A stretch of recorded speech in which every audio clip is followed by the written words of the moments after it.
আচ্ছা,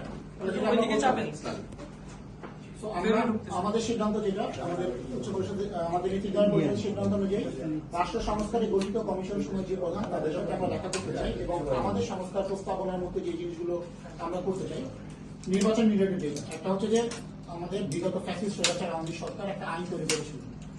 আপনি খুব ভালো করে জানেন তড়িঘড়ি করে আমরা আমাদের নীতি নির্ধারণ পরিষদ থেকে এই আইনটা বাতিলের দাবি জানানো তখন প্রতিবাদ জানাবো আমরা দাবি জানাচ্ছি। নাম্বার 1। নাম্বার 2, যেই প্রস্তাবনাগুলো অলরেডি আমরা নির্বাচন কমিশন আগে দিয়েছিলাম তার মধ্যে রয়েছে একটা গ্রহণযোগ্য সার্চ কমিটি করে নির্বাচনে কমিশন ইসি নিয়োগের ব্যবস্থা করা। ঠিক আছে, আমরা একমত এটাতে। 2 নম্বর হচ্ছে যে আমরা চেয়েছিলাম যে নির্বাচনী প্রচারণা লেভেল প্লেইং ফিল্ড মানে সব দলকে সমান সুযোগ দিতে হবে স্যার, এটা হচ্ছে।